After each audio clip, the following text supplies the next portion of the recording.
Sud Radio, on parle auto, 10h midi, Jean-Luc Moreau, Laurence Perrault. Ravi de vous retrouver pour cette nouvelle émission On parle auto avec vous. Salut l'ami Jean-Luc. Bonjour. Hop, on appuie sur le bouton. Ouais, on appuie sur le bouton. Je vais tirer les oreilles d'Anthony. Oui, parce que moi, il le fait toujours pour moi. Bonjour Dame Laurence, bonjour à toutes les auditrices et tous les auditeurs. Comment allez-vous ? Plutôt pas mal avec ce beau temps pluvieux. Ah bon, il a pris un an ? Bien. Oui, Non, ça tombe très très bien parce qu'on va parler freinage dans quelques instants. Là, on va parler système de sécurité. Qui a sauvé plus de 15 000 vies à date depuis la création. On va fêter les 30 ans d'un ange, ange gardien qui s'appelle l'ESP. Alors pour ceux qui ne parlent pas anglish, parce que Electronic Stability Program, c'est l'anti-dérapage. Voilà, on va dire ça comme ça. Et ça a vraiment changé beaucoup de choses. Les derniers chiffres que j'avais trouvés, c'était ça, à peu près 15 000 vies sauvées grâce à ça au minimum. Depuis la création, c'est 94 ou 95. On va parler également des Français qui comptent sur les aides de l'État pour pouvoir s'acheter un véhicule électrique. Oui. Un tiers des Français voudraient bien acheter un véhicule électrique à condition qu'on leur donne une aide. Et ça tombe bien parce que les aides, il y en a. Plus ça va, plus il y en a. Alors, elles réduisent en taille, mais par contre, il y en a de plus en plus. Par exemple, les CE, est-ce que vous savez ce que c'est ? Un CE ? Certificat d'économie d'énergie. Voilà, ça c'est nouveau. Voilà, okay. On va en parler. On n'a pas fini de... Il y a le leasing social qui va arriver de nouveau en fin d'année, et puis il y a le fameux bonus écologique. Bon. Donc on va voir. Alors c'est d'une complexité à la française. Voilà, c'est ça. Moi je vais garder ma charrette à cheval. Hein. Et puis vous parliez du temps en disant pluvieux, mais est-ce que vos pneus, eux, sont plus vieux ? Ils sont trop vieux. Trop vieux, exactement. Ils sont trop vieux. On va en parler dans notre chronique de pneus, ce sera juste après 11h. A une durée de vie, même quand il ne roule pas. Bien sûr. Même quand il ne roule pas, on peut ça, même les gens s'assécher. Ouais, tout à fait. Allez, on va continuer également. On s'arrêtera sur le salon international du dépannage. Ça s'appelle Dépanne Expo qui va commencer mardi prochain à Toulouse. J'aurai le plaisir d'y être pour plein de conférences, des tables rondes. C'est ouvert à tout le monde. Venez découvrir le métier de dépanneur. Et puis, on parlera aussi d'une journée porte ouverte sur une école de formation qui s'appelle la Forpa. Et puis, on parlera de vous qui nous écoutez au 0826 300 et puis 300. On s'arrêtera avant à Avignon puisque c'est en vrai. ce moment, il y a le salon Motor Passion, qui est le 3e plus grand salon français consacré aux véhicules de collection. Et c'est un salon qu'on suit tous les ans depuis qui est superbe en plus. Alors on a notre petit envoyé spécial sur place qui nous en parlera, il s'appelle Dominique Stemfeld. Ça c'est aussi pour les pneus. Allez, on continue, on commence tout de suite. Vous êtes les bienvenus au 0826 300 300. Vous nous appelez tout de suite, c'est la belle Aude qui vous attend au standard. Anthony réalise cette émission. Vous pouvez bien sûr nous écrire aussi. Je participe @sudradio.fr pour l'adresse mail. Vous mettez bien tous vos coordonnées. On parle auto dans l'objet et vous êtes nombreux déjà à être sur la page Facebook de Sud Radio. Sud Radio, on parle auto et de sécurité. Avec Autosécurité, prenez rendez-vous en ligne pour votre contrôle technique dans un de nos 900 centres sur autosécurité.com. Et pour ceux qui nous regardent sur Facebook, je me bats avec mon micro que je trouve trop bas. J'ai l'impression d'avoir un peu une tête de tortue comme ça. On va tout de suite commencer à parler de l'ESP qui fête ses 30 ans et on accueille avec nous en studio Marine Mathieu qui est chef de produit freinage France et Benelux chez Bosch. Bonjour Marine. Bonjour à tous. Joyeux anniversaire. Happy birthday to you. Alors, l'ESP à 30 ans, l'ESP pour ceux qui ne savent pas, parce qu'en fait, il y a beaucoup, je pense, de nos auditeurs qui nous écoutent grâce à l'ESP. Je m'explique, c'est que on a tous à un moment ou à un autre évité un accident grâce à l'ESP. Alors l'ESP, c'est quoi ? L'ESP, c'est simplement un système qui va vous permettre effectivement de garder la vie parce qu'en fait, vous gardez le contrôle. L'idée depuis le début dans les innovations Bosch relatives à l'automobile, plus on prend de la vitesse, plus on constate que les accidents sont dus à une perte de contrôle. Donc l'idée de l'ESP, en premier lieu, c'est de garder le contrôle sur le véhicule. Alors comment ça marche ? C'est une histoire de capteurs. Ça vous étonne pas, les capteurs aujourd'hui, une voiture en contient entre 20 et 50 en moyenne. Mais à l'époque ?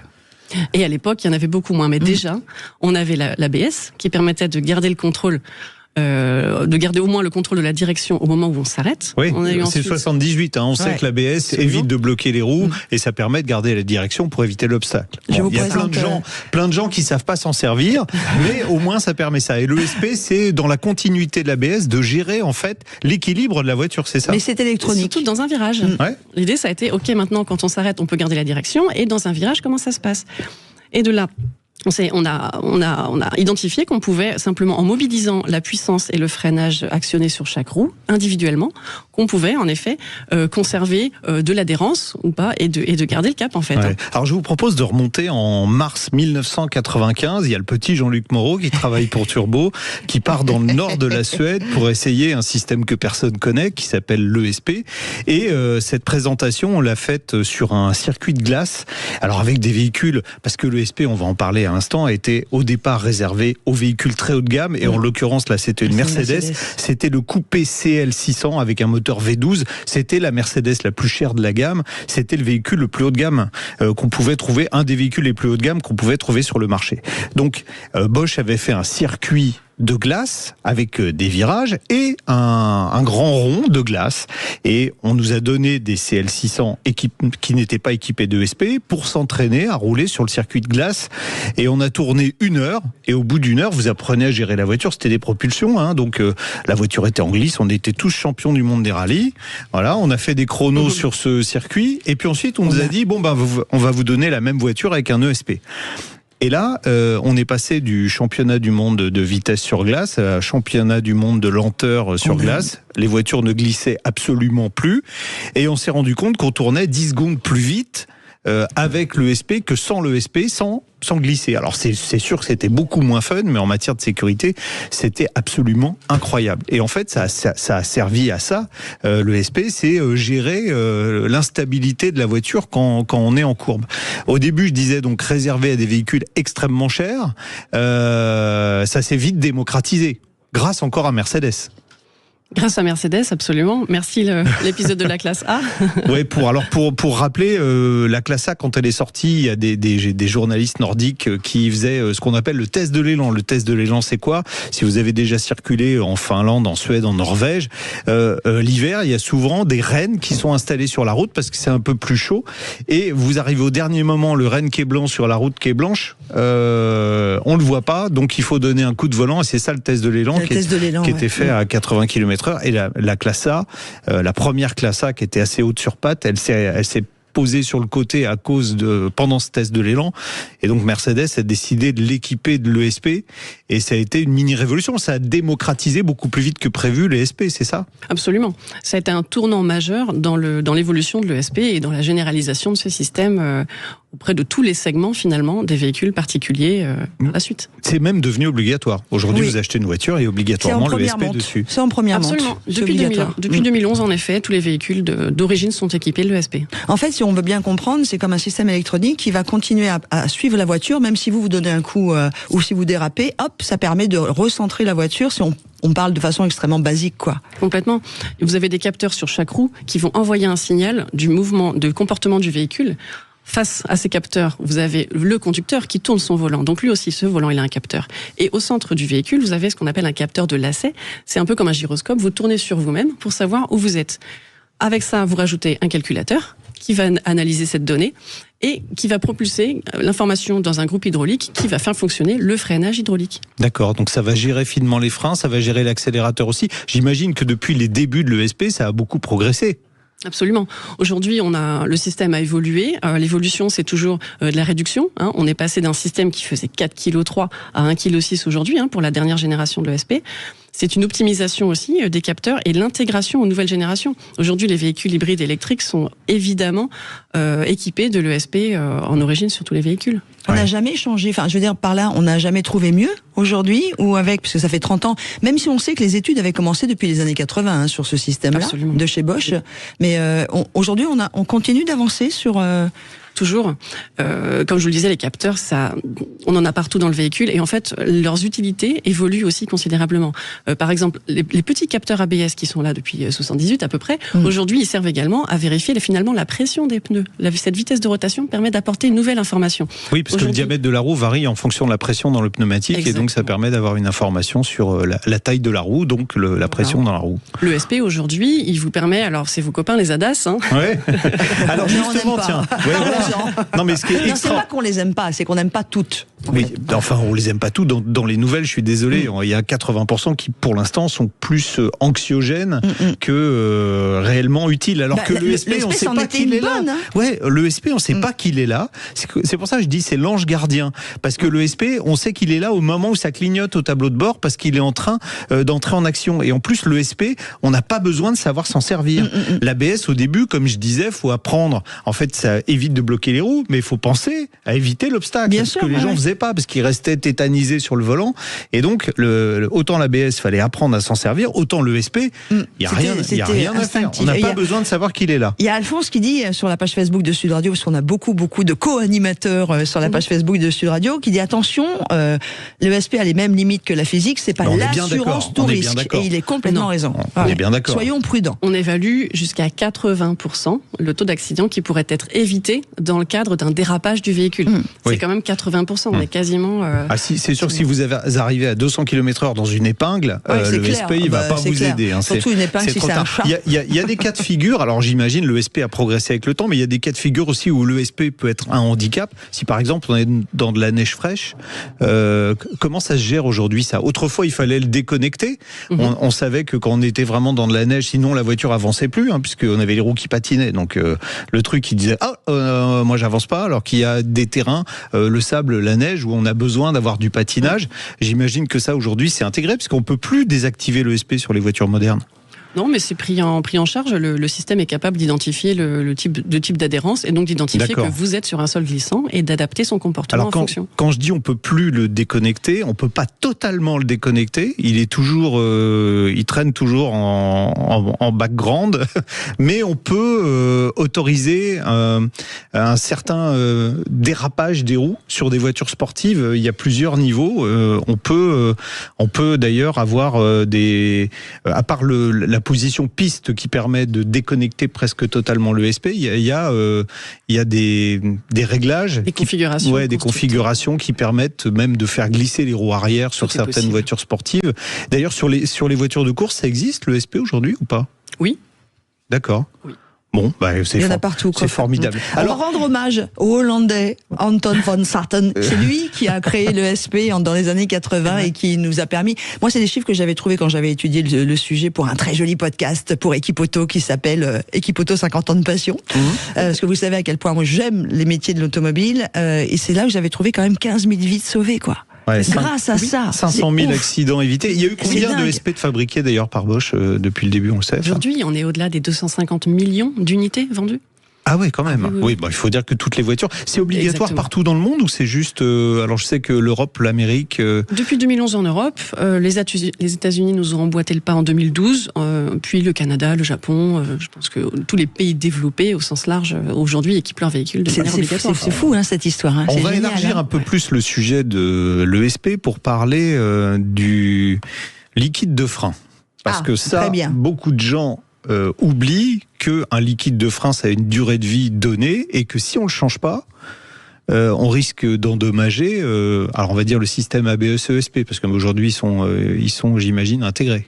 Absolument. Alors, le système ESP, ABS, alors, faut savoir aussi que l'ABS aujourd'hui est intégré dans l'ESP. Un système ESP, il intègre l'ABS, l'ASR, TCS, toutes les différentes technologies aujourd'hui sont directement intégrées dans l'ESP. Pour bien fonctionner, donc on a des éléments qui sont électroniques, mais aussi on a un envoi du signal vers un groupe hydraulique qui envoie le liquide de frein, en fait, qui exerce une pression vers le liquide de frein, vers le freinage hydraulique. Les étriers, ça reste un freinage hydraulique de base, finalement, sur chaque roue.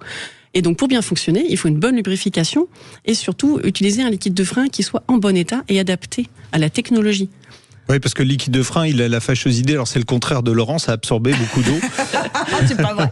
Mais non, moi je fais au moins pire en eau qu'en vin. Avec le temps, il est hydrophile, donc il se charge en eau.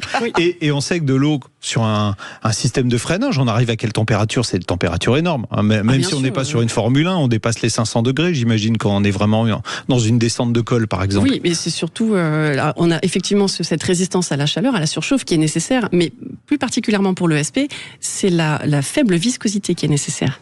Il faut absolument que le liquide soit le plus fluide possible. D'accord. C'est pour ça qu'aujourd'hui, un classique DOT 4 n'est plus adapté au système ESP de dernière génération. D'accord. Vous pouvez considérer qu'un véhicule qui a plus de 10 ans aujourd'hui nécessite au minimum un DOT 4 à faible viscosité. On peut en trouver sous les termes DOT 4 HP, DOT 4 LV pour low viscosity. Et donc, alors, je reviens à mon système de freinage qui chauffe. Bon, on se doute que s'il y a de l'eau dans le liquide de frein, de l'eau quand on la chauffe, qu'est-ce qui se passe ? Ça se transforme en vapeur et le fameux vapeur lock. ouais, exactement. Ça fait des bulles dans le système de frein et ça freine plus. Et non seulement ça freine plus, mais ça peut endommager le système ESP. Ah bah bien sûr. Et si ça freine plus, de toute façon, vous finissez dans l'arbre. Oui, peu importe que l'ESP soit abîmé ou pas. Effectivement, à partir du moment où on est mort, on s'en fiche. Ça s'entretient. On arrive à la fin de notre rendez-vous avec vous. Vous qui êtes Mathieu, chef de produit freinage France et Benelux chez Bosch en studio avec nous, en direct. Je voudrais quand même poser une question moi sur la norme 07, parce qu'on en a parlé tous les trois avant de rentrer en studio, puisque ça va aussi concerner les particules de frein.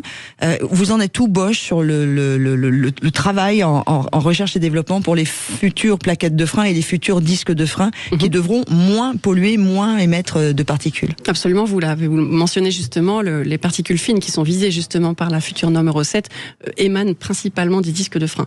Et en effet, nous avons un laboratoire à Karlsruhe en Allemagne qui est complètement dédié à l'étude justement du couple freinage disque et plaquettes. C'est la friction des deux qui crée ces particules et surtout des particules fines. Donc il faut d'abord investir dans du matériel qui est capable de les mesurer et ensuite de la recherche et développement pour ensuite proposer une gamme complète disques-plaquettes qui soit entre guillemets estampillée label. Mais ça veut dire que vous changez complètement de matériaux ? Potentiellement. On peut en savoir plus. On en a déjà parlé dans l'émission, mais je pense qu'on en reparlera. Ouais, parce que je sais que les équipementiers comme Bosch ou d'autres, premièrement ou aftermarket, ils travaillent beaucoup dessus parce que de toute façon on n'a pas le choix et puis mais ça sera d'ailleurs un problème en aftermarket, c'est pour ça qu'on va vous réinviter parce que même si en première montre on a des systèmes qui permettent d'être moins émetteurs de particules, en aftermarket on pourra mettre ce qu'on veut, donc il va y avoir un souci. Mais si vous avez un véhicule estampillé Euro 7 en rechange, vous serez obligé également. Sauf qu'on a un parc de 40 millions d'automobiles aujourd'hui qui ont une moyenne d'âge de 12 ans et là on n'est pas obligé de passer quand on change les freins, donc de toute façon voilà, à voir, on vous réinvitera. Merci beaucoup Marine, Mathieu. Merci d'avoir été avec nous. Et pour votre première expérience radio, première fois que vous parlez dans le poste, excitant. Vous allez rester avec nous. Voilà, merci beaucoup. Chef de produit freinage France et Benelux chez Bosch et qui était avec nous. On continue notre rendez-vous dans quelques instants. Nous allons accueillir Nicolas qui a daigné décrocher son téléphone. Je le taquine. Et si vous nous rejoignez tout juste à l'écoute de cette émission qui existe depuis 4 ans, vous ne le savez peut-être pas, mais vous avez la possibilité de nous appeler au 0826 300 300 ou même d'envoyer un mail jeparticipe@sudradio.fr. Et vous pensez à laisser votre numéro de téléphone, s'il vous plaît, en mettant bien On parle auto sur l'objet du mail pour poser vos questions. C'est ce que vient de faire Nicolas. Bonjour Nicolas. Bonjour Nicolas. Bonjour Laurence, bonjour Jean-Luc. Comment allez-vous ? Ma foi, plutôt bien. Bon. Plutôt bien. Alors, on vous écoute. Eh bien oui, moi j'ai une consommation de voitures assez particulière, on va dire. C'est-à-dire que je refuse un peu de mettre des dizaines de milliers dans des voitures modernes. Donc maintenant, la petite Panda me plaisait bien, ou la grande Panda du moins, mais j'aurais voulu savoir ce qu'elle donne en hybride. Alors j'ai fait l'essai, c'était quoi, il y a 15 jours où ça passe tellement vite, j'ai fait l'essai de la grande Panda. Alors j'ai vraiment la grande Panda. Grande D, vous me direz, grande D, 3,99 m. Elle a changé de catégorie. Elle a changé de catégorie, mais elle a gardé le look un peu carré en hommage au dessin de Giugiaro initial. Et je trouve qu'elle est vraiment sexy. Alors, elle est agréable à regarder et surtout, quand on monte dedans, on se dit « Ah ouais !» c'est une voiture un peu fun. La présentation est sympa, l'équipement est vraiment complet. Dans sa version électrique, ça reste pour beaucoup de gens trop cher, elle est aux alentours de 25 000 euros, mais on a cette fameuse version hybride qui est à moins de 20 000 euros et à 18 900 euros ou quelque chose comme ça, donc 19 000 euros. Alors, elle va être commercialisée à partir du mois de juin, cette version hybride. Donc personne dans tous mes camarades n'a encore pris le volant, mais on connaît le châssis de la Grande Panda, puisqu'on a roulé avec, et on connaît la motorisation, puisque c'est une motorisation Stellantis. Je vous rassure tout de suite. C'est pas le... C'est un moteur 1,2 litre, mais il n'a plus rien à voir avec le PureTech maudit, un moteur avec une chaîne de distribution. Et là, il bénéficie en plus d'une hybridation légère, et ce qui lui permettra d'avoir des consommations. Alors, Stellantis dit environ 20% plus faible que l'équivalent en thermique, qui existe également. À mon avis, ça va être un carton. La Panda hybride, ça va être un carton parce que plus accessible financièrement. En plus, Fiat fait des offres de lancement.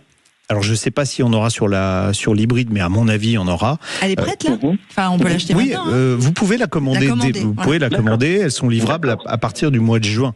Donc, cette voiture, je suis persuadé, je vais vous rassurer tout de suite, Nicolas, je prendrai le volant dès qu'elle va être disponible en Parc Presse. Pour l'instant, elle n'y est pas. Mais je suis persuadé que ça va être un carton. Vous pourriez l'acheter, l'ami Jean-Luc, question directe. Oui, je pourrais l'acheter. Oui. Ouais. Typiquement, je pourrais l'acheter. Ouais. D'accord. Oui, Nicolas. Même et même pour de l'autoroute, puisque moi, l'utilisation que j'en ai, c'est essentiellement la voiture, on va dire, du quotidien. Moi, je ne l'utilise que à peu près toutes les 2 semaines, un week-end sur 2, et je fais l'autoroute avec. Et combien de kilomètres d'autoroute ? Parce que si c'est 100, ça va. Non, je dois faire Bordeaux, Saint-Jean-de-Luz, 250, 300 km. Oui, ça. Ouais, mais c'est sur du plat. Alors oui, c'est vrai qu'une voiture hybride sur l'autoroute, ça a moins de sens parce qu'en fait, l'hybridation, c'est bien quand on accélère, on ralentit, puisque quand on ralentit, on recharge la batterie et on se sert de cette énergie pour les accélérations. Donc quand on est à vitesse constante, en fait, on traîne une batterie pour rien. Mais là, c'est un système 48 volts, donc vous pénalisez pas beaucoup la voiture avec ce système. Et en revanche, ce nouveau moteur 1,2 litre, il fonctionne ce qu'on appelle en cycle Miller. C'est quoi le cycle Miller ? Ah ouais, aussi longtemps que ça ? 1000 heures. Ouais, 1000 heures, ouais. Il fonctionne en cycle Miller. Ça veut dire que à charge partielle, il a un meilleur rendement, et donc sur autoroute, vous aurez des consommations qui seront de toute façon plus basses que les anciens moteurs équivalents. Donc, alors oui, l'hybridation vous servira à rien sur l'autoroute, mais c'est pas un gros handicap. Voyez. Et puis c'est un petit plus en termes d'accélération, parce que vous avez le moteur électrique. L'avantage, c'est que vous avez un couple instantané au moment de l'accélération. Donc vous avez une voiture un peu plus vive quand vous avez besoin de doubler. Donc Nicolas, vous avez une maison de campagne à Saint-Jean-de-Luz. Et on vient quand alors ? Voilà. C'est ça la question. C'est l'inverse. Vous habitez à Saint-Jean ? C'est ça ?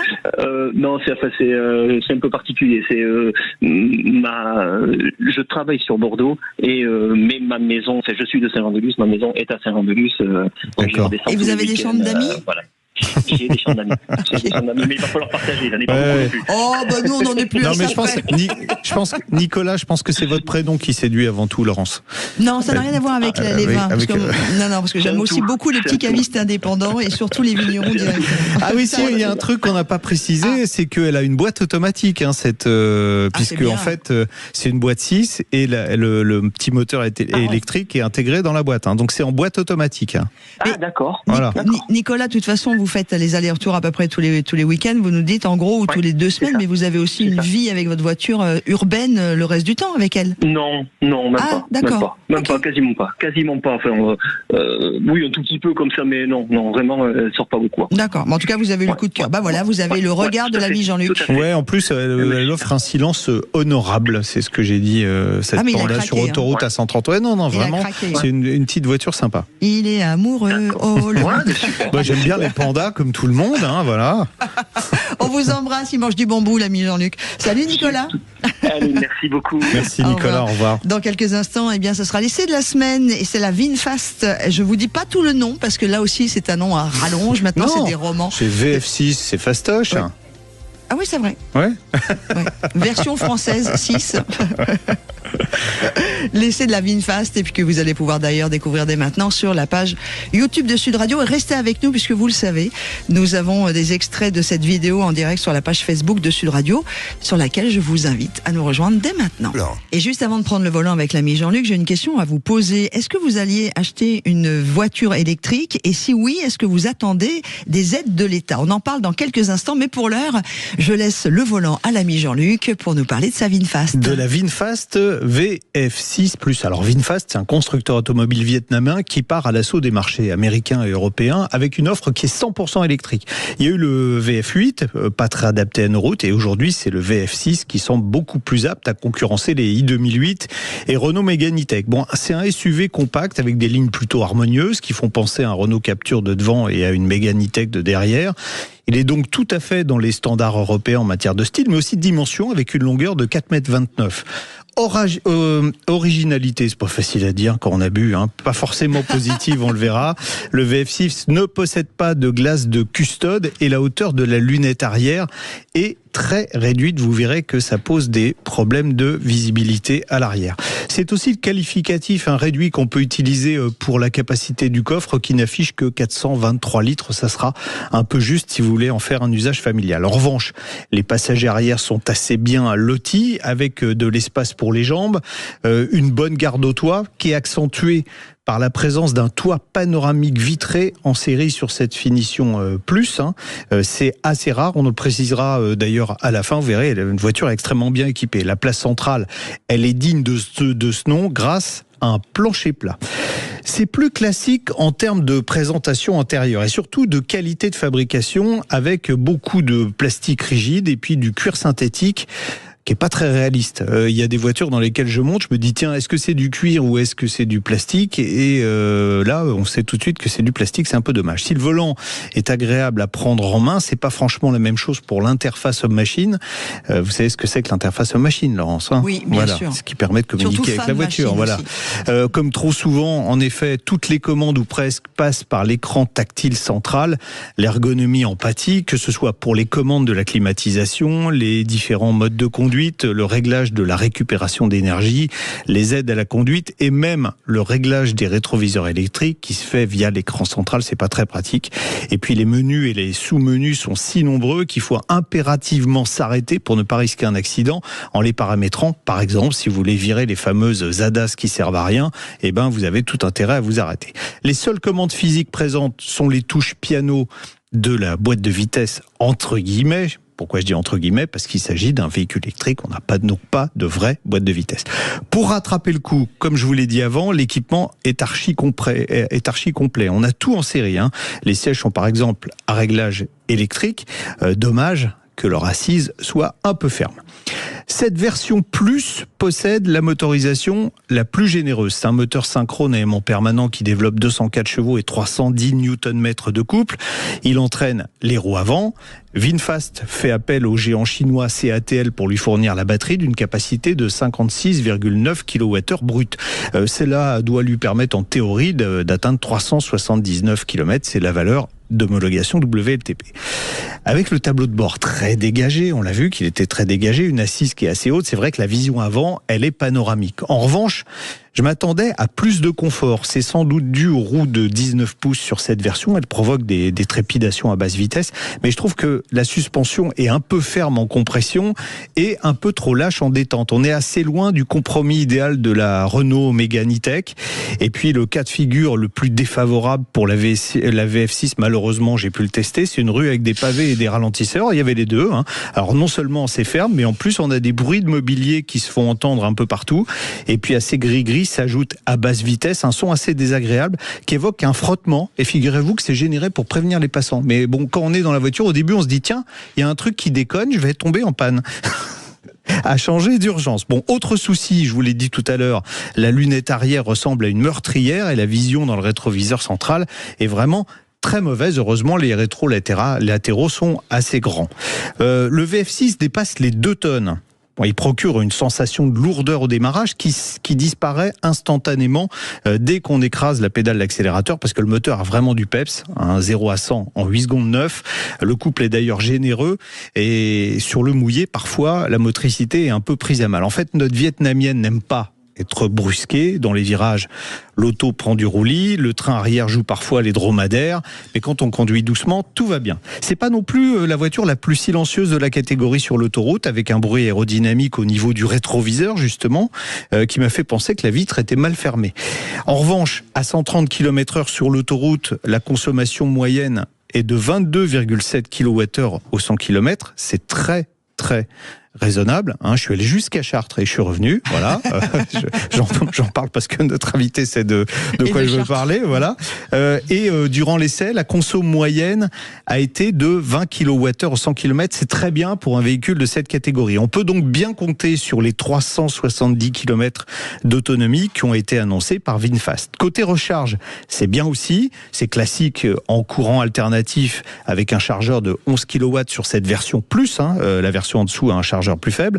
Et a priori, c'est standard en courant continu avec une allure maxi de 100 kW. Mais en fait, le VF6 fait la différence avec ses concurrents grâce à une allure de charge qui est très constante. Donc ça permet de faire le plein rapidement, fait 10-80% en 30 minutes.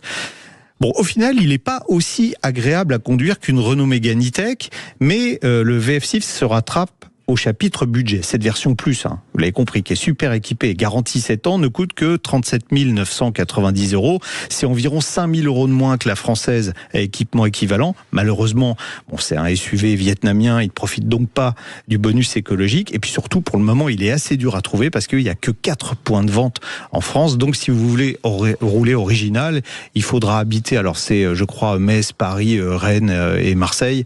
Il faut habiter dans ces 4 villes, sinon ça va être dur d'en trouver un. Quoique, j'ai entendu que les gens de VinFast pouvaient éventuellement se déplacer chez vous pour vous présenter la voiture ou vous la livrer. C'est bien ça. Ça c'est plutôt, j'aime bien ce genre de service. Mais il y a des progrès à faire, en particulier au niveau suspension, même si je crois que c'est un Allemand qui vient de chez Audi qui a géré ça, mais il y a un petit peu de boulot à faire sur ça.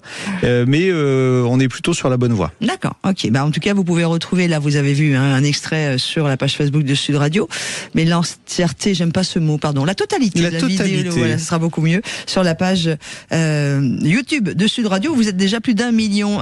On a quand même quelques réactions sur la page Facebook de Sud Radio sur cette voiture. Alors beaucoup aiment le look. Quelques-uns disent, pour moi, comme Julien, pas de bouton physique, c'est un no-go. C'est vrai que de pas avoir de bouton à l'intérieur, on n'arrête pas de le dire. C'est bien qu'on en parle. J'en parle dans la vidéo longue, mais je vais vous le dire maintenant. Euro NCAP a décidé, à partir de l'année prochaine, dans les tests, de ne plus accorder 5 étoiles aux véhicules qui obligeront à passer par l'écran central pour gérer tout un tas de fonctionnalités. Voilà, on va revenir à des boutons physiques. Parce que c'est vrai qu'en termes de sécurité, vous êtes obligé de vous arrêter, sinon c'est hyper dangereux. Merci beaucoup. Allez vous retrouver l'ensemble de cette vidéo complète sur la page YouTube de Sud Radio. Et pourquoi je rigole? Parce que Anthony, notre réalisateur, vient de me dire dans le casque: bonjour, je suis la pub. Vas-y, envoie la pub et on se retrouve après. Et la question que j'ai envie de vous poser maintenant, c'est: est-ce que vous seriez, vous qui nous écoutez sur Sud Radio, prêt à acheter une voiture électrique sans compter sur les aides de l'État? On va en parler avec Christophe Dandois, qui est cofondateur de la Néo Assurance Léocare. Bonjour Christophe. Bonjour Christophe. Bonjour Laurence, bonjour Jean-Luc. Vous devenez un habitué. Oui, exactement. J'allais dire, tous ceux qui ont un bonnet d'âne et qui n'assistent pas à toutes les émissions, en 2 mots, Léocare.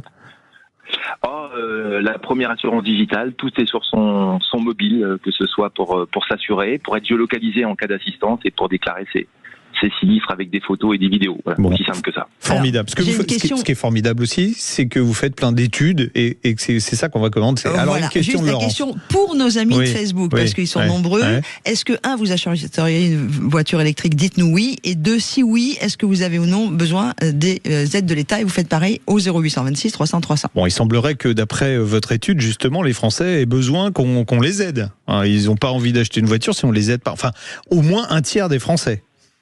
Oui, exactement, Jean-Luc. L'étude montre que la motivation, et je pense que c'est très français. En tout c'est cas, la carotte. La carotte, voilà. Je vous laisse avec ce terme, Jean-Luc. Mais c'est l'habitude, et donc cette étude montre chaque année que lorsqu'on veut motiver les Français, d'ailleurs sur un véhicule neuf, et là on parle bien sûr de véhicules électriques, il faut avoir cette carotte, et plus d'un Français sur 3 souhaite s'engager dans un achat si ce bonus est présent. Sachant qu'il y a à peu près 4 types de bonus aujourd'hui sur le. C'est ça. On va détailler, parce que même quand on est professionnel de l'automobile, ça devient compliqué. On a une réaction d'Alain sur la page Facebook de Sud Radio qui a priori n'a pas compris la question. Arrêtez avec vos aides de l'État, dit-il. On n'est pas en train de parler des aides de l'État. On vous pose une question. Est-ce que vous êtes prêt à acheter une voiture sans aide de l'État? Voilà. Alors, il y a un truc nouveau, mais c'est pas une aide de l'État. Non, mais c'est vrai en plus. Il y a une aide nouvelle qui n'est pas une aide de l'État en tant que telle. Ça s'appelle les CEE. Je laisse Christophe expliquer. Par rapport à ça, aujourd'hui, alors il y a la problématique qui est non étatique. Peut-être, Jean-Luc, on peut reprendre avant de rentrer dedans les 4 typologies de bonus. Ouais, alors il y a le bonus classique. Écologique. Ouais, je sais même pas s'il laisse le mot écologique derrière. Il me semble pas. Hein. Alors en tout cas, nous, de ce qu'on a fait dans cette étude, 4 bonus. Un bonus écologique qui va jusqu'à 4 000 €, hein, donc assez classique par rapport basé sur les revenus et par rapport aux véhicules. Ouais, 4 000 € si vous, pour préciser quand même, Christophe, 4 000 € si vous gagnez moins de 14 000 et des brouettes par an, donc autant dire, si vous n'avez pas les moyens d'acheter une voiture, on vous donne 4 000 €. Voiture française totale. Une voiture française, non pas forcément française, européenne. Européenne, pardon. Européenne. Voilà.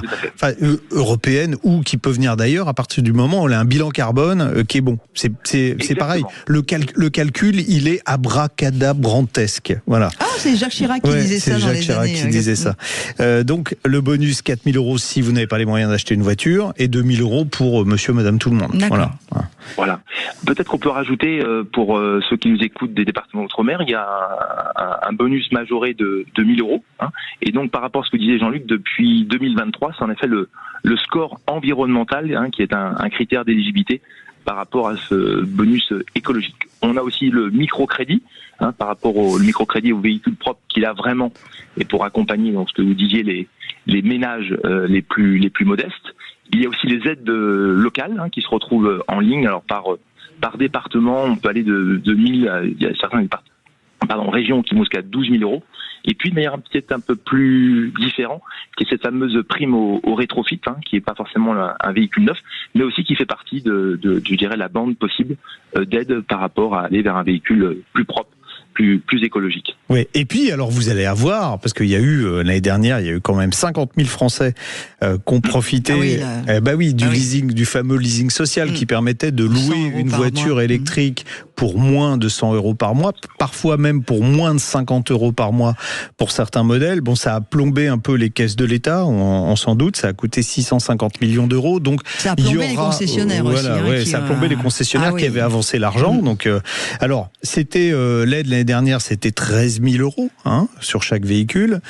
Ça va être réédité cette année, mais par contre, elles font comme neige au soleil, l'aide, puisque ça va être aux alentours de 5 000 € sans doute.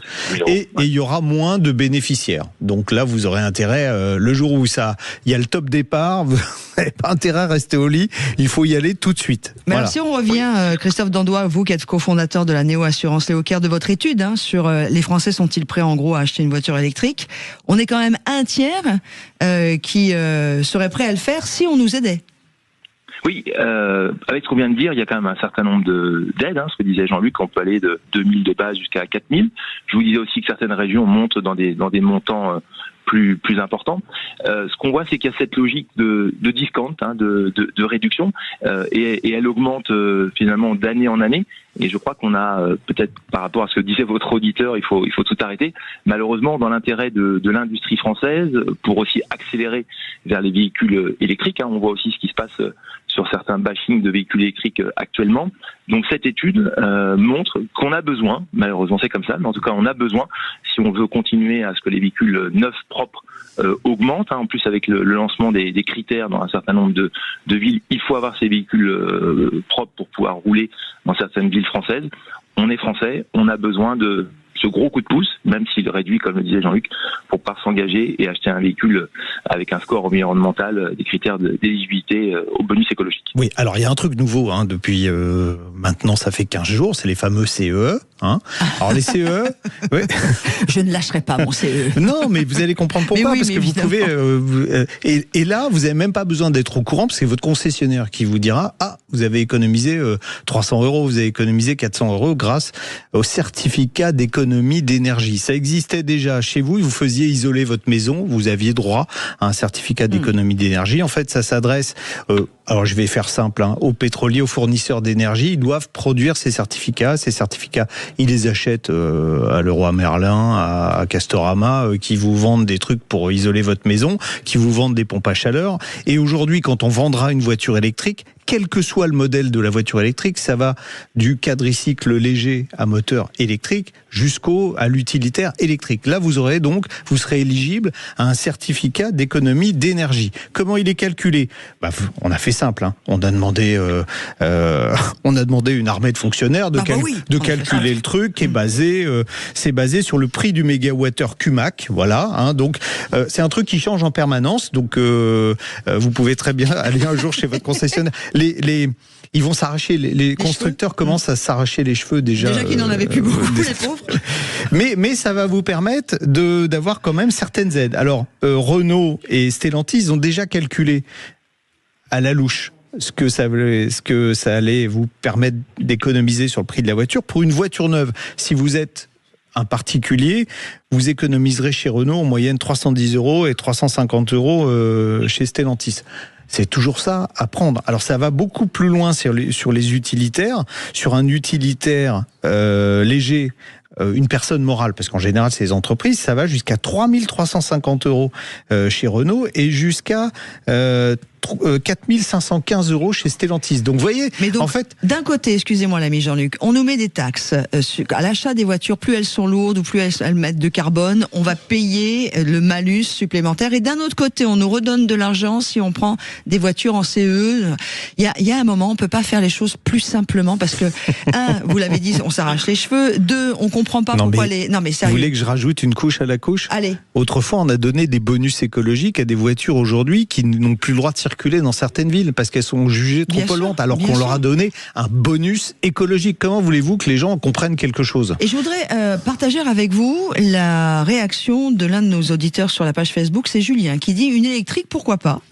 La R5 est vraiment sympa pour remplacer par exemple la Igo de madame, mais le prix quand même est un gros frein.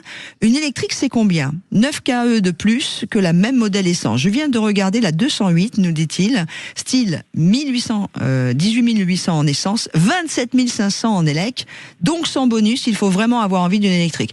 Vous voyez, moi je comprends pourquoi les gens attendent des aides de l'État, et en même temps, ça devient n'importe quoi. Bon, après, il faut compter sur le fait, mais alors là, tiens, Christophe va nous en parler. On va économiser sur le carburant, entre guillemets, du véhicule électrique, puisque l'électricité est moins chère que les litres de carburant. Si vous chargez chez vous, c'est certain. Sur les bornes rapides, ça peut être plus discutable en fonction des tarifs, mais comme c'est pas réglementé, chacun met le tarif qu'il veut. Mais en revanche, il y a un point qui pose problème sur les véhicules électriques. On l'avait évoqué quand on avait parlé du leasing social. C'est l'assurance, en fait, d'un véhicule électrique. L'assurance, c'est combien plus cher l'assurance d'un véhicule électrique, Christophe, en moyenne ? C'est à peu près dans la même proportion que ce que vient de dire Laurence, c'est-à-dire que comme c'est lié à la valeur du véhicule, principalement pour le même profil de conducteur, on est dans cette même proportion. Et c'est tout presque l'illogisme de tout ça, c'est qu'à la fois on met des critères, vous savez, le fameux critère de 0 à 5 pour rouler. On veut favoriser des véhicules propres. On est en train de ce qu'on vient de dire, on voit qu'un Français sur 3 est prêt à faire de l'électrique s'il y a cette fameuse aide. Et de l'autre côté, l'assurance est plus chère.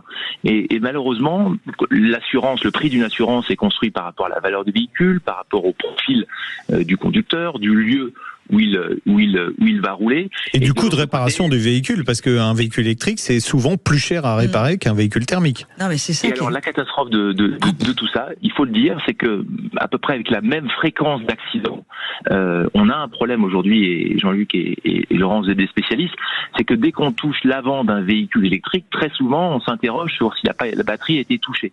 Et comme vous savez que la batterie est à peu près un tiers du montant du véhicule, eh bien, pour un même fréquence d'accident, on est à un coût de réparation très supérieur. Et donc c'est là où c'est très compliqué, ça va pas dans le bon sens pour les auditeurs, c'est qu'on nous incite à être propre, et malheureusement le coût de l'assurance qui est associé et qui aujourd'hui n'a pas de critères écologiques qui seraient significatifs en termes de prix, eh bien oui, une voiture neuve électrique est plus chère pour nos auditeurs que malheureusement la vieille Modus essence. Alors c'est vous qui l'avez dit, là c'est pas moi, Jean-Marie Bordry, si tu nous écoutes.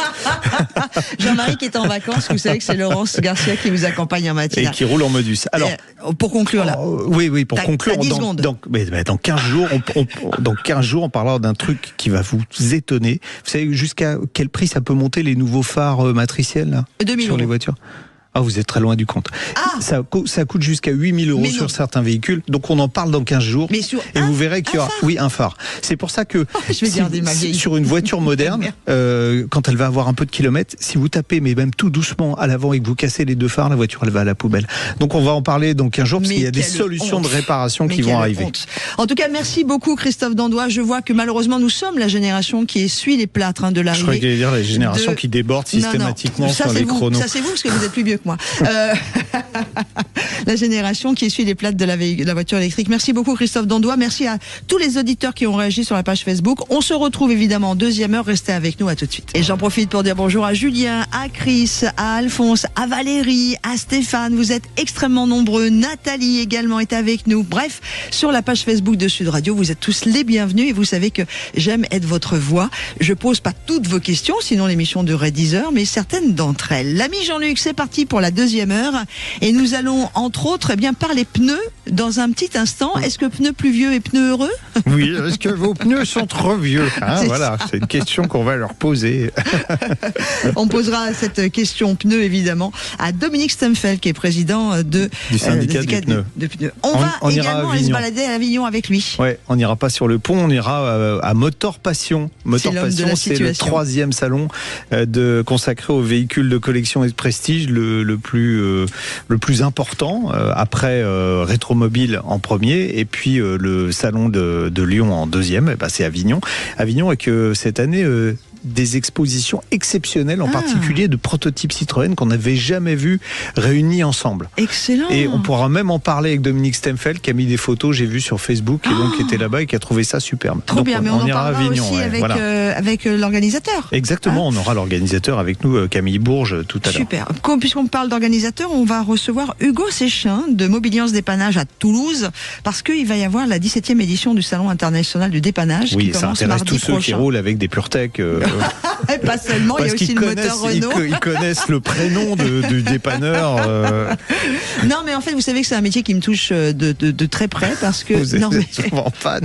Je suis fan de dépanneur. Non, c'est pas ça. Mais c'est parce que je travaille beaucoup avec un monsieur qui s'appelle Luc Le Baron, qui a monté une belle association qui s'appelle Fier d'être dépanneur. Je travaille beaucoup avec Mobiliance. Ce sont des métiers, ce sont des anges gardiens de la route, et ça fait partie des métiers de la mobilité qu'il faut savoir mettre en avant. Et puis on parlera aussi de la journée porte ouverte si vous cherchez à vous former, vous jeunes gens, à des métiers de l'automobile. On en parlera également en fin d'émission. On y va?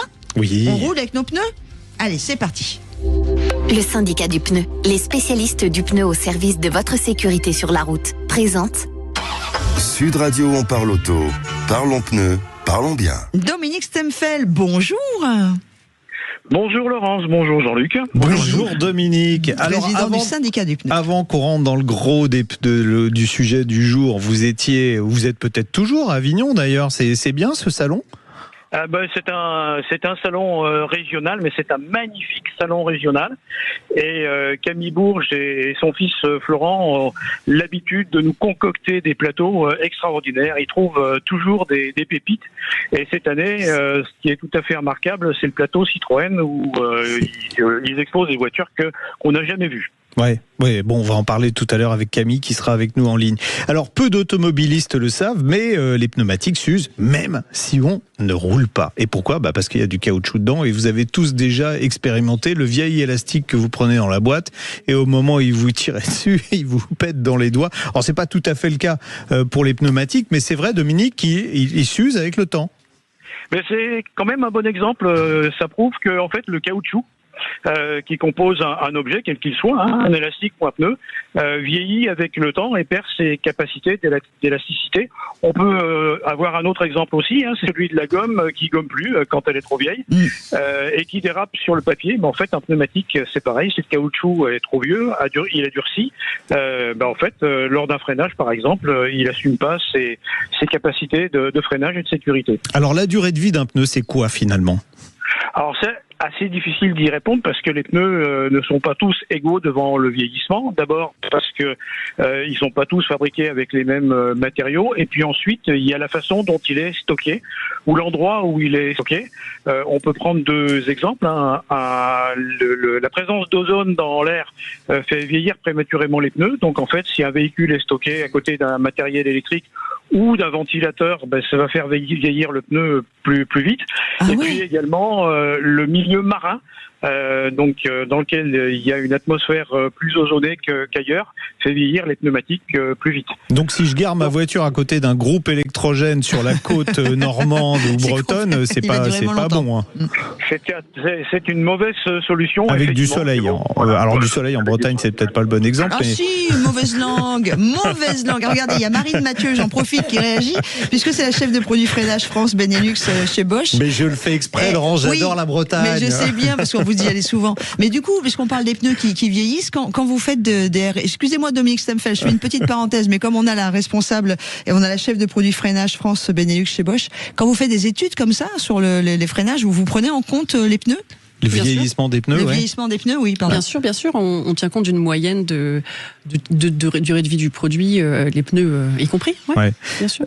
Dominique, alors beaucoup de manufacturiers disent 10 ans, on va prendre un chiffre général comme ça. Il y a même Michelin dit jusqu'à 15 ans pour certains pneus. C'est vrai ça ? Alors des manufacturiers disent 10 ans. Moi j'ai également vu 6 ans sur les livrets de bord de véhicules.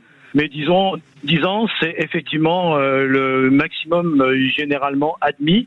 Alors concernant Michelin, c'est un peu particulier. Alors les pneus Michelin traditionnels, Michelin sur ses communications, on parle bien de 10 ans. À une exception près, c'est sur les pneus collection, puisqu'en fait c'est des pneus qui sont censés durer plus longtemps parce qu'ils roulent très très peu. Là, en l'occurrence, ils ont intégré dans ces pneumatiques des adjuvants qui permettent de garder une longévité plus importante. Bon, sachant qu'effectivement, la moyenne de roulage d'un pneu de collection, c'est 1000 km. Donc, d'accord. Comment on sait Alors comment on connaît l'âge du pneu ? Et puis comment on sait le reconnaître qui commence à être un peu vieux, à part le contrôle technique ou notre garagiste s'il fait attention à nous ?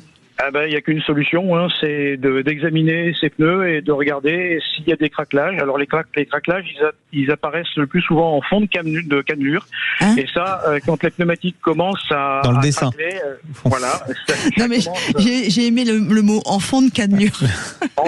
en fond de cannelure, au fond des canaux qui permettent d'évacuer l'eau dans les pneumatiques. Donc là, en fait, les craquements apparaissent à cet endroit-là et c'est ce qu'il faut regarder avec attention, de manière assez régulière, quand le pneumatique est relativement ancien. Oui, puis alors on a le fameux DOT qui est gravé sur le côté du pneu.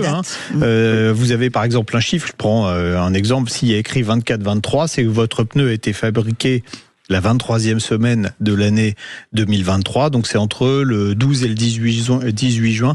Donc c'est un pneu qui était présent à l'appel en 2023. Alors cette indication... Un pneumatique qui sera fabriqué cette semaine portera le numéro 1225. Alors, il y a quand même un truc, et moi ça m'est arrivé, et c'est arrivé je pense à Laurence aussi, c'est que parfois on fait monter des pneus qu'on croit neufs sur notre voiture, et personne ne va regarder le DOT qui est indiqué sur le pneu, et vous vous retrouvez avec des pneus qu'on vous montre qui ont déjà 5-6 ans quand même. Mais qui n'ont jamais servi. Et qui n'ont jamais servi. Stockés. C'est les carcasses étaient stockées dans un entrepôt.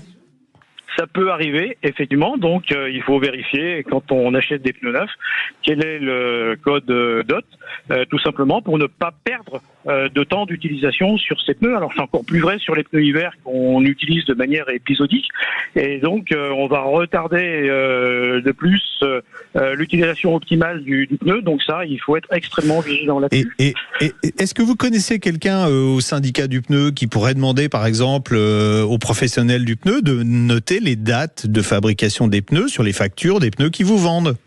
C'est effectivement quelque chose qu'il faudrait qu'on fasse. Alors les Allemands le font, eux, et donc sur la facture, effectivement, le code DOT est indiqué. Bon, on fait attention à ça. Est-ce que je peux vous poser une question pneu qui nous arrive sur la page Facebook avant de vous laisser passer un bon week-end du côté d'Avignon, Dominique Stemfeld, vous qui êtes président du syndicat du pneu?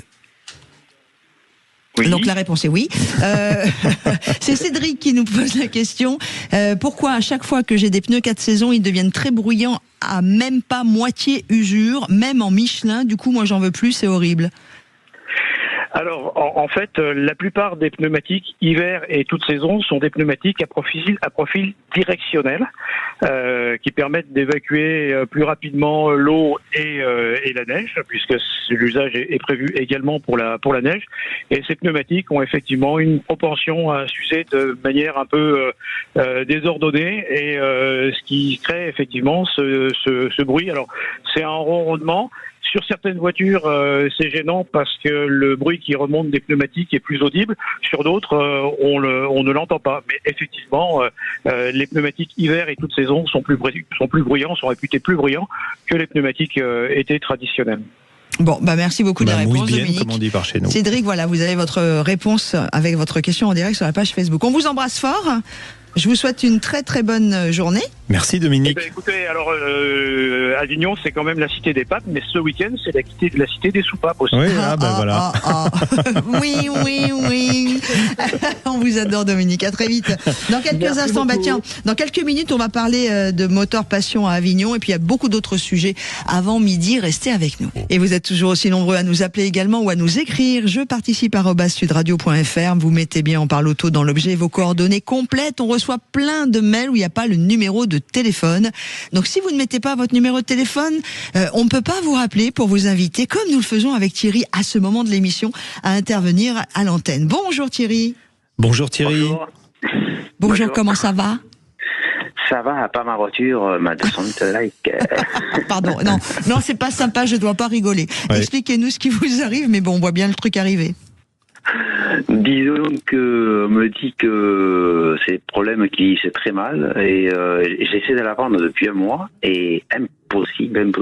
Alors c'est quoi comme on a compris que c'était une 208, mais c'est quoi comme modèle? Ah, c'est le modèle de 70 chevaux, de 3 portes, like.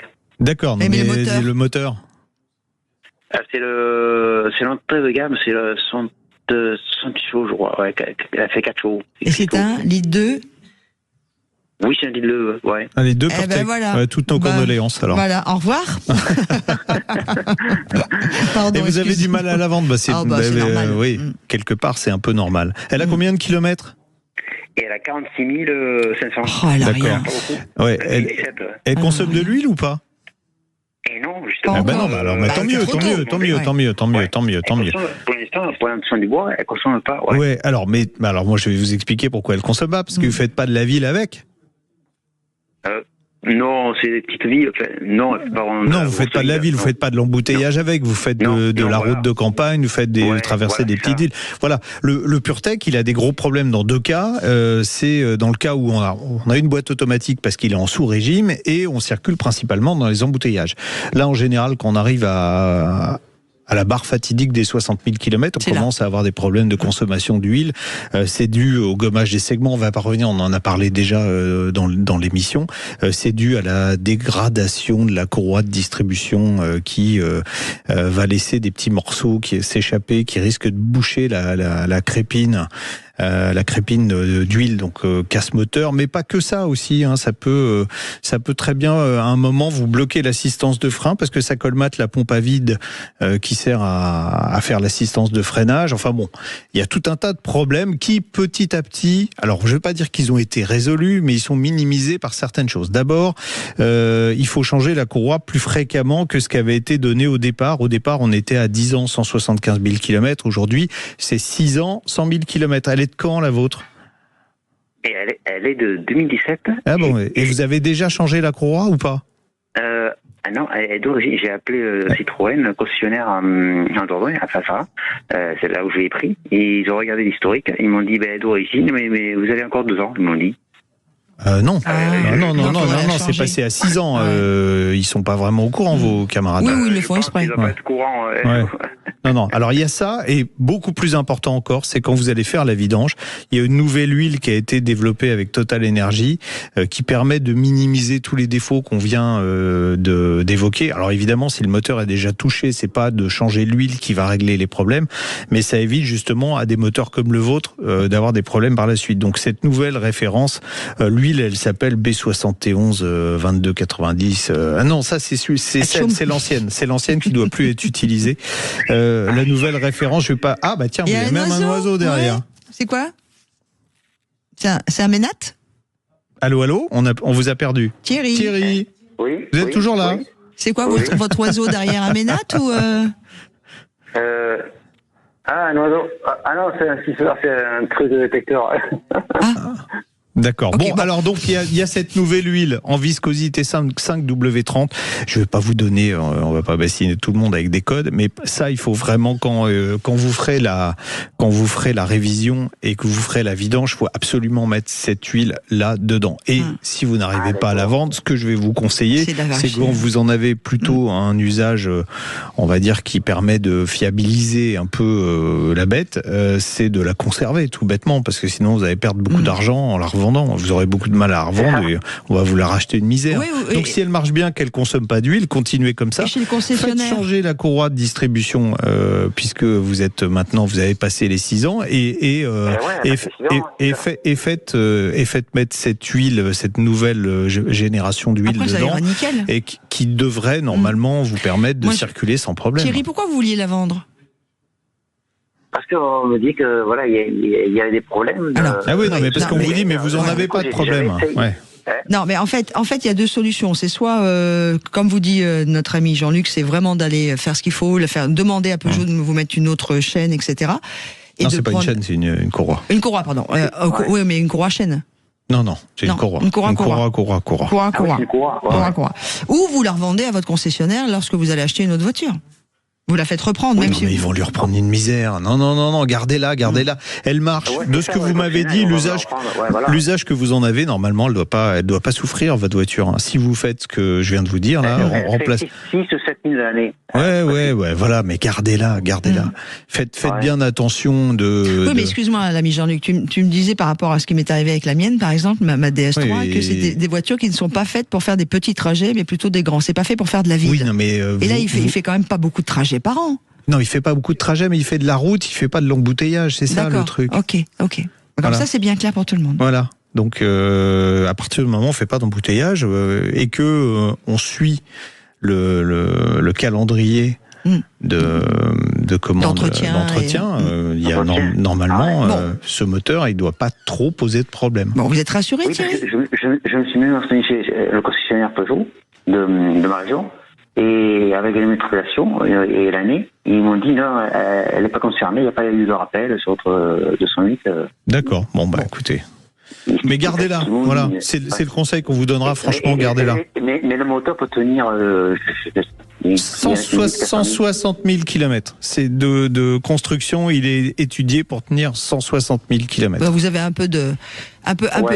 Mais voyez ce qui se passe là, mi Jean-Luc, c'est que, et je comprends Thierry, c'est qu'avec tout ce qui s'est passé autour de ce moteur, maintenant tous ceux qui en ont, même s'ils n'ont pas de soucis, on commence à avoir un peu les jetons. Ouais. Bah oui, c'est ça. Ouais, c'est ça. Thierry, vous nous tenez au courant, mais a priori, suivez bien les conseils de l'ami Jean-Luc et tout devrait bien se passer. Donc du coup, il faut que je change la solution. Faites changer la courroie et puis adoptez la nouvelle huile. Voilà, on vous embrasse. D'accord. Salut Thierry. Merci, bonne journée, au revoir. Merci, au revoir. Au revoir. Et pour tous ceux qui n'ont pas entendu tous les conseils de l'ami Jean-Luc, je vous invite à réécouter en replay cette émission pour noter tout, la bonne huile, etc., etc. Et si vous avez un PureTech, on va rappeler ce qu'on avait dit avec David de Régnocourt de Sfertech. Au moment où vous faites la vidange, vous mettez d'abord un produit nettoyant qui va vous permettre de bien nettoyer et ça évitera le gommage des segments, qui provoque la surconsommation d'huile. Très bien. Vous retrouvez tout ça sur les émissions en replay sur la page de Sud Radio, évidemment, le site internet. Allez, à suivre, on va aller se balader du côté d'Avignon, puis ensuite du côté de Toulouse, et puis on reste avec vous aussi du côté du studio de On Parle Auto. Ouais, c'est bien ça. Et nous allons parler à ce moment de notre émission du salon du dépannage, le fameux Dépanne Expo qui va avoir lieu, c'est la 17e édition à Toulouse, au Mythe de Toulouse. J'ai une question à vous poser, l'ami Jean-Luc. Est-ce que vous avez déjà, vous, eu affaire à un dépanneur? J'imagine que oui. Bah oui, malheureusement oui. Alors mieux connaître... Ça m'est arrivé plusieurs fois même. Alors malheureusement pas pour le dépanneur, mais pour votre voiture, quoi. Bah oui, parce qu'en général, si on fait appel à un dépanneur, c'est qu'on est en panne. On va en parler de Dépanne Expo. Qu'on a eu un accident, ou qu'on a eu un accident. Pire. Oui, tout à fait. Hugues, ou qu'on est tombé avec un litre de PureTech sur le bord de la route. Ouais. Laurence, juste avant, si vous êtes sur le salon Avignon Motor Passion. On cherche à joindre Camille Bourges, qui est donc l'organisateur. Donc, si par hasard, quelqu'un d'entre vous est sur place et nous écoute, ou si Camille Bourges nous écoute... Ou si vous connaissez personnellement Camille Bourges... Voilà, n'hésitez pas à lui dire qu'il peut décrocher son téléphone pour qu'on parle du salon. Exactement. Voilà. Alors, on va parler d'un autre salon. Un salon passe, un salon arrive. Hugo Séchin, bonjour. Bonjour Laurence, bonjour Jean-Luc. Bonjour Hugo. Déjà merci d'avoir réagi assez rapidement pour venir nous parler de ce super salon des Panexpo qui va commencer mardi matin donc au Mythe de Toulouse. Un mot déjà, puisque vous Hugo Séchin, vous représentez aussi Mobiliance Dépannage.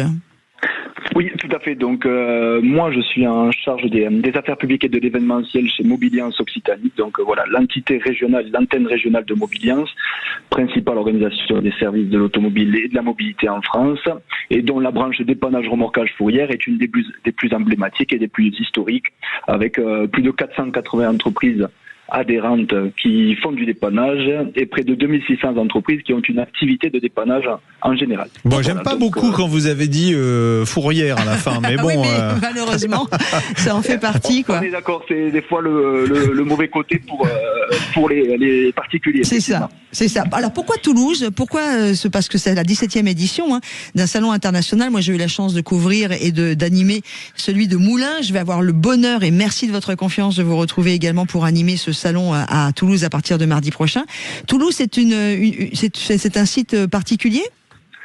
Alors, pour tout vous dire, il y a 17 ans, voire 18 ans, on avait des élus, des professionnels du dépannage à Toulouse qui s'étaient lancés dans une première foire du dépannage et qui s'était transformé, voilà, historiquement, en un salon du dépannage qui s'est tenu pendant 15 ans à Albi.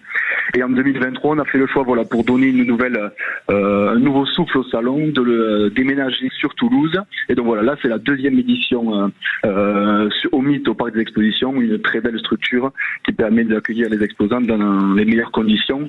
Et voilà, l'idée aussi, c'est de l'avoir transformé en un salon Dépanexpo, voilà, pour marquer le coup. Alors marquer le coup, on va découvrir tous les métiers du dépannage, que ce soit bien sûr le dépanneur qu'on voit, mais il y a tout un écosystème en amont, les assisteurs, tout ce qui va être tenue de dépannage, tous ceux qui vont mettre en point comment on appelle ça, vous savez, au niveau informatique, les logiciels, voilà.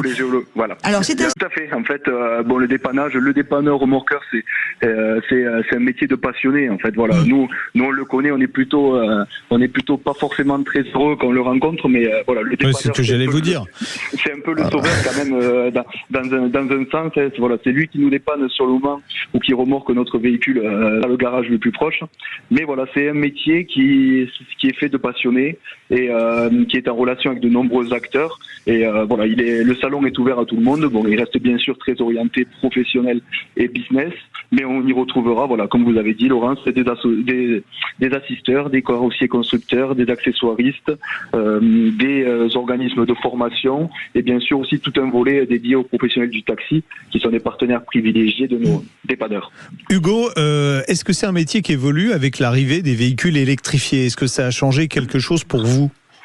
Tout à fait, c'est un métier en fait en constante évolution et c'est là aussi l'idée du salon, c'est d'être au courant des principales évolutions, de découvrir par exemple sur les véhicules électriques toutes les solutions de sécurisation, d'être au courant des bonnes pratiques qui seront préconisées lors d'animations extérieures, notamment par des interventions de pompiers ou autres. Donc voilà, c'est vraiment un métier en évolution incroyable, constante. Alors moi je voudrais aussi parler du côté, vous avez parlé du côté passion, il y a aussi un côté très spectaculaire dans ces métiers-là. Alors je parle pas simplement, et même c'est déjà très bien quand ils viennent nous aider sur le bord de la route, mais c'est aussi, si je vous dis Rotator, vous pensez à quoi, l'ami Jean-Luc ?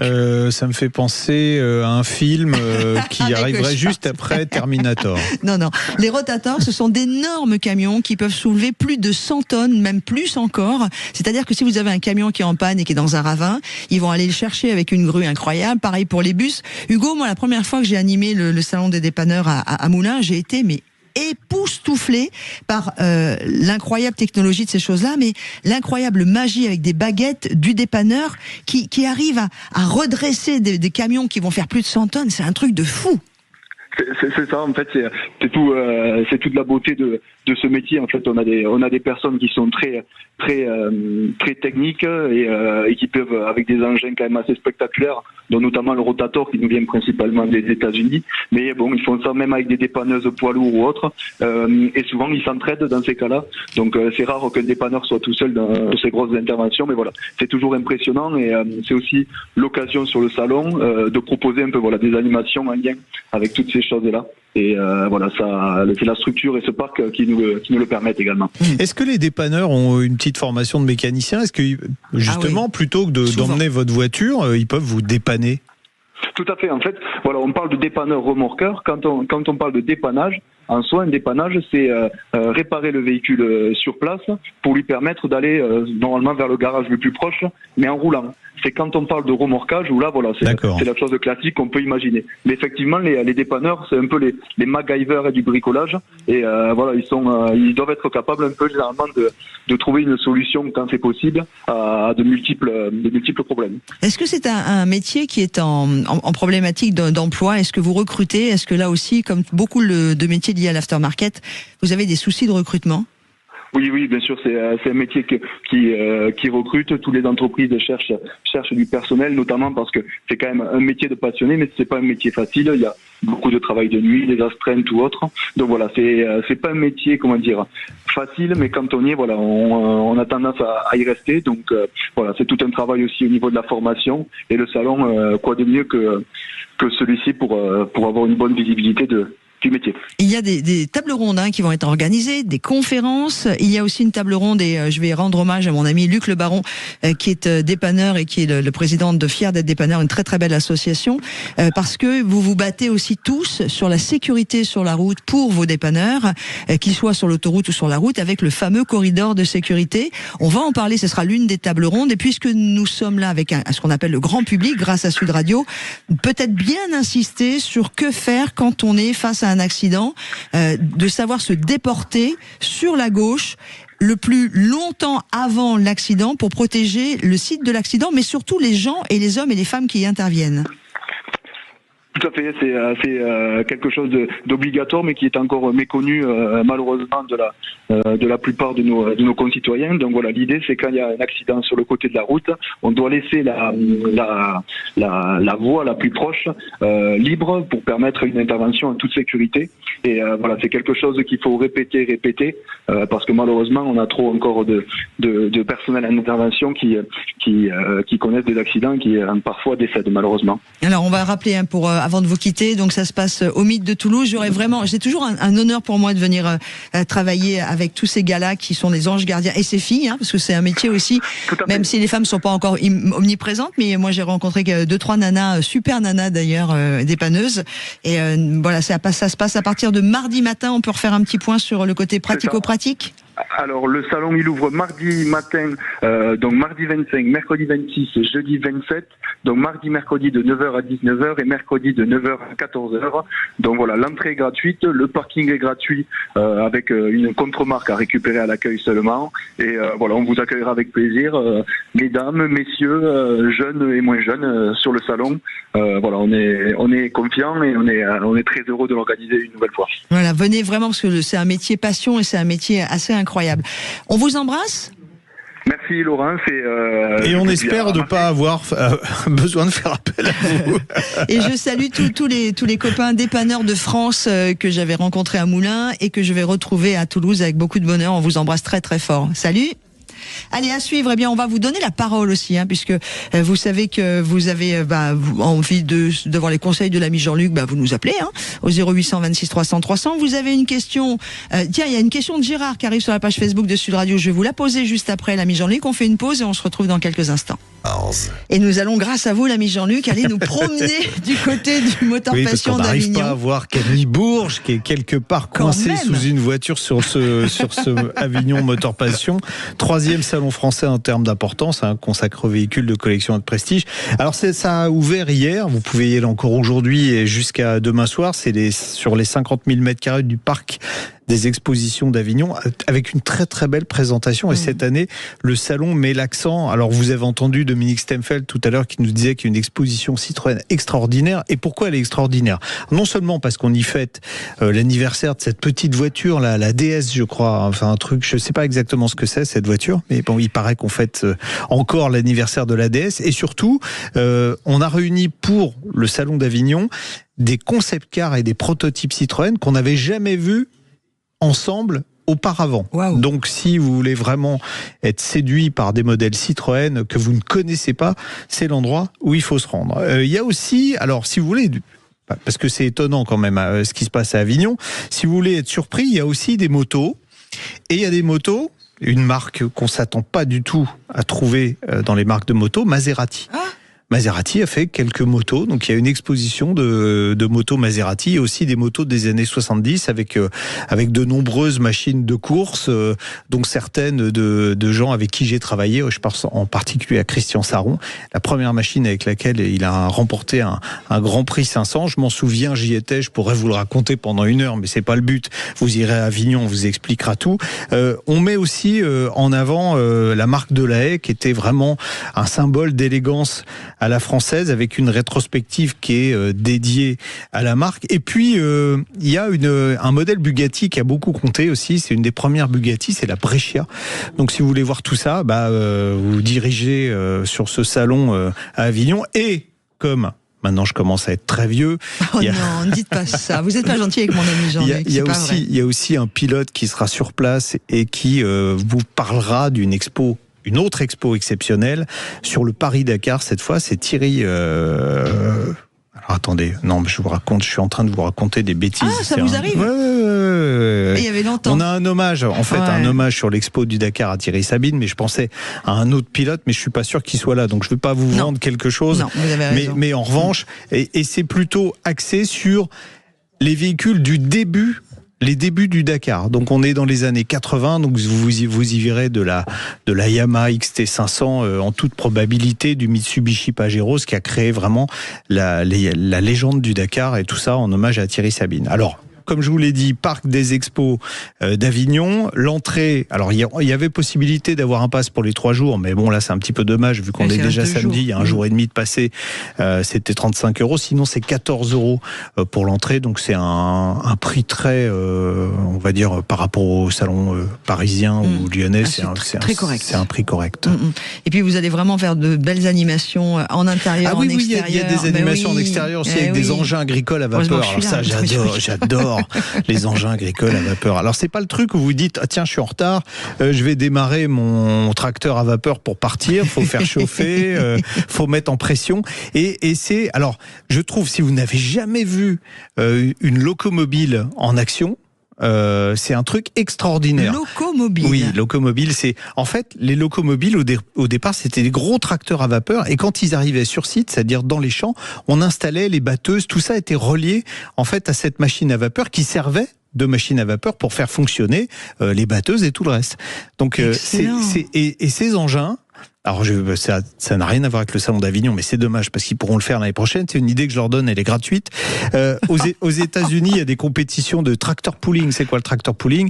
Il faut tracter une charge qui, au fur et à mesure, elle est sur un plateau derrière. Au fur et à mesure que l'engin avance, le tracteur avance, la charge elle s'enterre parce qu'elle avance sur la remorque et ça frotte de plus en plus dans le sol. Donc c'est des engins avec des moteurs monstrueux qui développent plusieurs dizaines de milliers de chevaux pour essayer de tirer la charge. C'est le rotateur de mes dépanneurs, ça. C'est un peu le rotateur des dépanneurs. Et j'ai vu dans une compétition de tractor pulling une machine à vapeur qui est arrivée. Le type, ils ont accroché, il est allé jusqu'au bout. Pas vite, mais il est allé jusqu'au bout.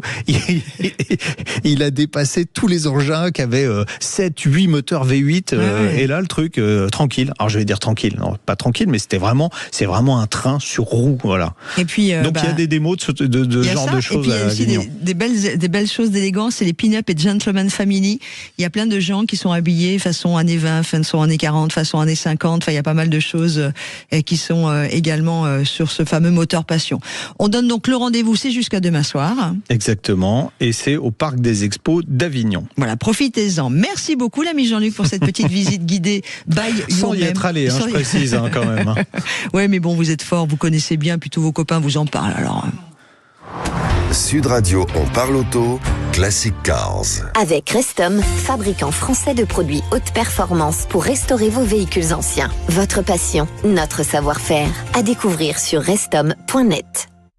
Sud Radio, on parle auto, 10h midi, Jean-Luc Moreau, Laurence Perrault. Et puis on voulait aussi, avant de finir cette émission en prenant notre ami Amar au téléphone, vous parler d'une journée porte ouverte. Alors ça se passe en Île-de-France et particulièrement à Issy-les-Moulineaux, pour tous ceux qui aimeraient épouser les métiers de l'automobile avec différentes formations.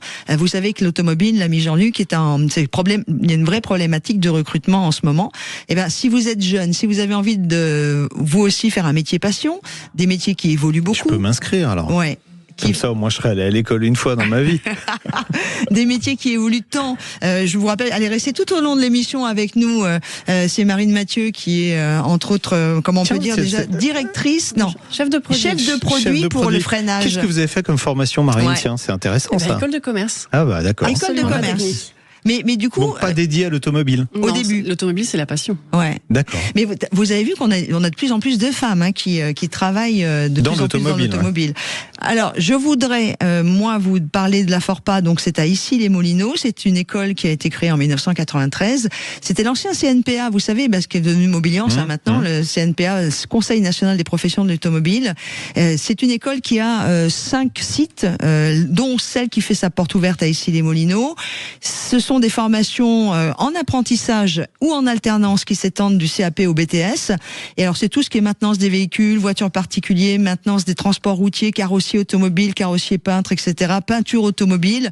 Il y a plein de choses que vous allez apprendre. Donc je vais tout simplement vous conseiller d'aller à Issy-les-Moulineaux. C'est aujourd'hui, c'est jusqu'à 16h. Donc si vous écoutez l'émission sur Sud Radio, vous n'hésitez pas, vous tapez à Forpa. Ils ont plein de choses aujourd'hui et je voudrais quand même mettre aussi en avant que c'est un référent mobilité pour tout ce qui est projet d'immersion et d'échange en Europe, Turquie, Canada. C'est un peu l'Erasmus des métiers de l'automobile en termes d'école. Ils sont référents handicap. Donc si vous êtes porteur d'un handicap et vous voulez vous former également à un des métiers liés à l'automobile, c'est également possible avec eux. Et ils sont partenaires, ça c'est important, de Studéfi. Est-ce que vous savez ce que c'est ? Ils aident leurs étudiants à trouver un logement auprès de leur alternance ou de l'école. C'est vachement bien. Et ça se fait de plus en plus. Voilà, donc moi c'est mon petit, comment on appelle ça ? Coup de chapeau à cette école qui s'appelle La Forpa. C'est à Issy-les-Moulineaux. C'est porte ouverte jusqu'à ce soir, 16h. Sud Radio, on parle auto. Quelle auto choisir ? Et on accueille, je crois que c'est Sabrina qui est avec nous. Bonjour c'est Sabrina, d'accord. Ouais. Bon, parfait. Bonjour Sabrina. Bonjour. Merci d'avoir appelé le 0826 300 300. Vous avez une question à poser à l'ami Jean-Luc. Alors en fait, j'ai 2 questions. J'hésite entre l'achat de différents modèles de Sandero, Essentiel et Expression, et sur la motorisation, essence ou éco-G. D'accord. Et l'autre question. Oui. Et l'autre question, c'est que cette voiture, c'est une voiture que je serais amenée à laisser sans rouler pendant peut-être une année, et je voulais savoir s'il y avait des risques. Alors, ne pas faire rouler une voiture pendant longtemps, il y a toujours un risque, surtout quand c'est pendant une année. Alors, on va commencer par ça, tiens. On peut être indiscret ? Pourquoi ? Alors, c'est une voiture que j'emmène à l'étranger et que je vais utiliser environ 3 semaines. Pendant les vacances. Ah bah voilà. Ouais. Alors, déjà, vous penserez à surgonfler les pneus pour éviter de retrouver vos pneus déformés. Donc, vous mettez allègrement 3 barres dans les pneumatiques avant de laisser votre voiture. Vous pourrez débrancher la batterie parce que il n'y a pas une électronique très compliquée sur la Sandero qui tombera en panne si elle n'est pas alimentée, parce que sinon vous allez arriver, la batterie elle sera foutue. Au bout d'un an, faut pas rêver. À moins que l'endroit où elle est garée, il y ait une prise et que vous puissiez brancher un chargeur de batterie sur la batterie. Est-ce que c'est le cas ou pas ? Ça sera possible, oui. Ah faites ça. Vous achetez un petit chargeur les mieux, c'est les CETEC. J'en vends pas, je gagne pas d'argent dessus, mais c'est les mieux. D'ailleurs, vous achetez un chargeur CETEC à 50 € et vous le laissez brancher sur votre voiture, et au moins quand vous arriverez, vous êtes sûr que votre batterie est en bon état. Elle sera garée dans un parking couvert ? Dans un garage, oui. Okay. Oui, dans un garage, écoutez, c'est très bien. Donc, surgonfler les pneus, vous branchez la batterie et vous pensez à faire le plein de carburant avant de laisser la voiture. Parce qu'en fait, le carburant, il s'oxyde avec l'air, et donc si le réservoir est plein, il y a très peu d'air dedans, donc il s'oxydera moins vite, et vous pensez à acheter ce qu'on appelle un stabiliseur de carburant. C'est en général, ça a été créé pour les bateaux, parce qu'un bateau, l'hiver, vous l'utilisez peu. Ça roule pas l'hiver. Et voilà, et comme il y a des réservoirs souvent qui sont énormes dans les bateaux, on vide pas le réservoir avant l'hivernage. Donc c'est des produits qui se trouvent facilement dans tous les centres auto. Alors c'est stabiliseur ou stabilisateur pour certains de carburant. Vous mettez ça dedans. Ça se rajoute au moment où vous irez faire le plein avant de laisser votre voiture rangée pour une année, et ça vous permettra, ça évitera la dégradation trop rapide du carburant. En plus, si c'est à l'étranger, c'est pas sûr que ce soit des carburants de très bonne qualité, donc c'est vraiment préférable de faire ça. Voilà, ça c'est pour je laisse ma voiture tranquille dans un coin pendant un an. Maintenant, vous m'avez dit j'hésite. Alors une Dacia Sandero, très bien. Franchement, d'ailleurs c'est la voiture la plus vendue en Europe. Elle est passée devant la Tesla Y, donc aujourd'hui c'est la voiture la plus vendue en Europe. C'est bizarre, c'est une des moins chères et c'est une des plus fiables. Voilà, donc c'est en plus une voiture très fiable avec les motorisations que vous m'avez citées là, que ce soit le TCE 90 ou l'Eco G100, c'est des motorisations qui sont très fiables. Maintenant, est-ce que vous voulez une boîte automatique ou pas une boîte automatique ? Non, pas spécialement. Pas de boîte automatique. Donc le moteur TCE 90, c'est-à-dire le moteur essence, qui peut être associé à une boîte à variation continue, n'a d'intérêt que si on veut la boîte à variation continue. Sinon, pour le même prix, vous avez le moteur qui peut fonctionner, l'Eco G 100 chevaux, qui est un petit peu puissant et qui roule à l'essence et au GPL. Et l'avantage du GPL, c'est que ça coûte moitié prix. Alors, je ne sais pas dans quel pays sera stockée la voiture, mais du GPL, on en trouve à peu près partout. Et en général, c'est moitié, voire 2,5 fois moins cher que l'essence. Donc, c'est beaucoup plus intéressant de prendre un modèle Eco G100 qui n'est pas plus cher que le TCE 90. D'accord. Et qui, en termes d'agrément, est exactement pareil et même un tout petit peu mieux. Donc, on n'a que des avantages à prendre ce moteur-là. D'accord. Sauf si on veut une boîte auto, puisqu'il n'est pas dispo en boîte auto. Et Sabrina, question que j'ai posée d'ailleurs au patron de Dacia en début de semaine. J'ai dit, mais quand est-ce qu'on aura les modèles GPL avec des boîtes automatiques ? Il m'a dit, oui, mais les gens à 80% achètent du GPL en boîte mécanique. Je dis, c'est même 100%, puisqu'il n'y a aucun modèle vendu sur le marché qui est proposé avec une boîte automatique. Donc quand vous avez le choix entre mécanique ou mécanique, les gens prennent du mécanique. J'ai pour aller dans le même sujet que vous, sur les choses à faire quand on laisse la voiture très longtemps sans rouler, on a Foufou sur la page Facebook de Sud Radio qui nous dit mettre des cales aux roues pour éviter de coller les plaquettes avec le frein à main. Oui ou non ? Alors on met pas le frein à main. Voilà, si vous donc on laissez met des cales. vous mettez une cale, mais Foufou. surtout vous serrez pas le frein à main. Oui, bien sûr. Voilà. Okay. Bon, surtout super. s'il y a la mer pas très loin. La mer de Nice ? Pardon. Non. Je sais pas, ça peut être pas très loin de la mer. Donc voilà, alors une Sandero avec un moteur GPL et vous prenez bien soin de laisser la batterie branchée, de surgonfler les pneus et de remplir le réservoir avec un stabilisateur de carburant. Ben voilà, Sabrina, on vous embrasse. Très bien. Merci Sabrina, merci. Au revoir. Dernière chose, question sur la page Facebook, vous avez 20 secondes, l'ami Jean-Luc. Gérard nous dit, puis-je mettre de l'E85 dans ma nouvelle voiture MG hybride plus Luxure avec un plein 50-50 peut-être ? Mais non, c'est idiot, il va perdre le bénéfice de la garantie. Voilà. Elle est longue chez MG en plus. Vous avez fait, voilà. Et merci et bravo pour votre émission, de vous retrouver sur Sud Radio. C'est un vrai bonheur et c'est Gérard qui nous écrit ça sur la page Facebook de Sud Radio. On se retrouve... avec plaisir la semaine prochaine. On vous embrasse tous. Merci à Anthony. On va l'appeler Anton maintenant. Anthony, j'adore ce prénom, d'avoir réalisé cette émission. Merci à Aude d'avoir été notre super standardiste. Merci à Marine Mathieu de chez Bosch. Qui est restée avec nous pendant les 2 heures. Qui est restée collée. Et à notre amie Patricia, qui est aussi RP, on peut dire ça comme ça. Voilà, qui s'occupe de pas mal de choses. Qui est venue surveiller. Qui est venue voir. On vous embrasse fort. On vous souhaite un très très bon week-end où que vous soyez. Prenez soin de vous. À la semaine prochaine. Sud Radio, on parle auto. Sud Radio. Parlons vrai. Parlons vrai. Sud Radio. Parlons vrai.